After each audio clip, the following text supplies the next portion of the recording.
ये आकाशवाणी रायपुर है। छत्तीसगढ़ी समाचार बुलेटिन के संग शुभा मिश्रा के जय जोहार। अब सुनो आज के प्रमुख समाचार। प्रदेश में लोकसभा चुनाव के पहिलैया चरण के तहत बस्तर संसदीय क्षेत्र में काली होही मतदान। एकर बर 1961 मतदान केंद्र बनाए गए हैं। राज्य में तीसरैया चरण के तहत आज 64 उम्मीदवार मन दाखिल करी नामांकन और भारतीय सेना में भर्ती बर ऑनलाइन संयुक्त प्रवेश परीक्षा के तारीख घोषित कर दे गए है। अब समाचार विस्तार ले। प्रदेश में लोकसभा चुनाव के पहिलैया चरण के तहत बस्तर संसदीय क्षेत्र में काली 19 अप्रैल के मतदान होही। प्रदेश के मुख्य निर्वाचन पदाधिकारी रीना बाबा साहब कंगाले आज रायपुर में एक पत्रकार वार्ता में बताइन कि मतदान बर निर्वाचन आयोग सबो तैयारी कर ले है। एकरे संग सबो संवेदनशील क्षेत्र मन में सुरक्षा के पुख्ता इंतजाम करे गए है। इस सीट पर 11 उम्मीदवार चुनाव मैदान में है। एमा कांग्रेस ले कवासी लखमा और भाजपा ले महेश कश्यप प्रमुख है। एकर अलावा आने राजनीतिक दल के उम्मीदवार और निर्दलीय प्रत्याशी घलो चुनाव मैदान में है। उमना बताइन कि बस्तर संसदीय क्षेत्र बर मतदान के समय घलो निर्धारित कर दे गए है। एकर तहत कोंडागांव, नारायणपुर, चित्रकूट, दंतेवाड़ा, बीजापुर और कोंटा विधानसभा क्षेत्र में बिहनिया 7 बजे ले मंझनिया 3 बजे तक मतदान हुई। उन्हें बस्तर विधानसभा क्षेत्र में बिहनिया 7 बजे ले संझा 5 बजे तक वोट डाले जाही। एकरे तहत जगदलपुर विधानसभा क्षेत्र के 175 मतदान केंद्र में घलो बिहनिया 7 बजे ले संझा 5 बजे तक और 72 मतदान केंद्र मन में बिहनिया 7 बजे ले मंझनिया 3 बजे तक मतदान हुई। ओमनहा बताइन कि मतदान बर काली कोंडागांव, नारायणपुर, बस्तर, दंतेवाड़ा, बीजापुर और सुकमा जिला में सार्वजनिक और सामान्य छुट्टी घोषित करे गए है। उन्हें श्रम विभाग श्रमिक मन बर घलो सवैतनिक छुट्टी घोषित करे है। मुख्य निर्वाचन पदाधिकारी बताइन कि बस्तर संसदीय सीट में ए बार 1961 मतदान केंद्र बनाए गए है। एकर बर 7844 मतदान कर्मी मन ला तैनात करे गए है। इस संसदीय क्षेत्र में 191 संगवारी मतदान केंद्र बनाए गए हैं। उन्हें 8 मतदान केंद्र दिव्यांग मन डाहर ले और 36 मतदान केंद्र युवा मन डाहर ले संचालित करे जाही। एकर अलावा 42 मतदान केंद्र ला आदर्श मतदान केंद्र बनाए गए हैं। बस्तर लोकसभा सीट के सबो 8 विधानसभा क्षेत्र में निष्पक्ष और शांतिपूर्ण चुनाव बर वीडियोग्राफी और वेबकास्टिंग के व्यवस्था घलो करे गए है। ए क्षेत्र के 811 मतदान केंद्र में वेबकास्टिंग के सुविधा उपलब्ध कराए गए है, जेकर माध्यम ले निर्वाचन आयोग एक केंद्र मन ऊपर नजर राखी। ए सबो केंद्र मन में मतदान दल मन ला हेलीकॉप्टर ले पहली ही भेजे जा चुके हैं। उन्होंने बताइन कि बस्तर संसदीय क्षेत्र में 196 मतदान केंद्र मन ला अति संवेदनशील घोषित करे गए हैं।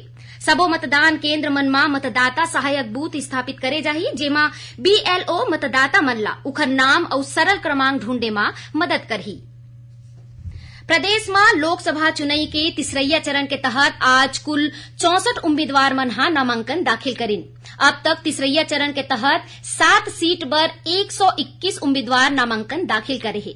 नामांकन जमा करे के काली आखिरी तारीख है। आज भाजपा के वरिष्ठ नेता और मुख्यमंत्री विष्णुदेव साय बिलासपुर में पार्टी प्रत्याशी तोखन साहू के नामांकन रैली में शामिल हुईन। ए मौका में उप मुख्यमंत्री अरुण साव, बिल्हा विधायक धर्मलाल कौशिक और मुंगेली विधायक पुन्नूलाल मोहले के संग भाजपा के वरिष्ठ नेता और आने पदाधिकारी मौजूद रहीन।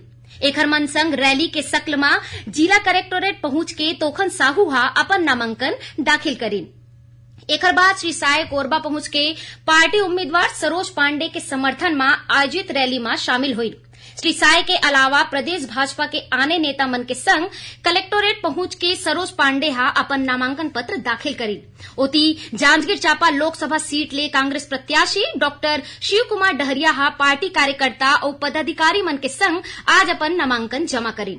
उन्हें रायगढ़ लोकसभा सीट ले कांग्रेस उम्मीदवार डॉक्टर मेनका देवी सिंह घलो पार्टी के क्षेत्रीय विधायक और आने नेता मन के संग कलेक्टोरेट पहुंच के अपन नामांकन दाखिल करी। ए मौका में क्षेत्रीय विधायक लालजीत सिंह राठिया, उमेश पटेल, विद्यावती सिदार, उत्तरी जांगड़े के संग स्थानीय कार्यकर्ता घलो मौजूद रहिन। तीसरैया चरण के तहत 20 अप्रैल के नामांकन पत्र मन के जांच करे जाही। 22 अप्रैल तक उम्मीदवार अपन नाम वापस ले सकी। तीसरैया चरण में 7 मई के वोट डाले जाही। प्रदेश में लोकसभा चुनाव के दूसरैया चरण पर राजनीतिक दल मन के प्रचार अभियान अब अपन चरम में पहुंचत है। आने राजनीतिक दल के प्रमुख नेता और स्टार प्रचारक लगातार जनसभा लेके मतदाता मन के समर्थन हासिल करे के प्रयास करत है। यही कड़ी में भाजपा के वरिष्ठ नेता और मुख्यमंत्री विष्णुदेव साय महासमुंद लोकसभा क्षेत्र के बागबहारा में पार्टी प्रत्याशी रूप कुमार चौधरी के समर्थन में एक जनसभा ला संबोधित करी। ई बीच जांजगीर चांपा लोकसभा क्षेत्र ले कांग्रेस प्रत्याशी डॉक्टर शिव कुमार डहरिया के समर्थन में पार्टी डहार ले एक चुनावी सभा के आयोजन करेगी। एमा नेता प्रतिपक्ष डॉक्टर चरणदास महंत, प्रदेश के पूर्व मंत्री जयसिंह अग्रवाल, विधायक बालेश्वर साहू के संग आने कार्यकर्ता मौजूद रही।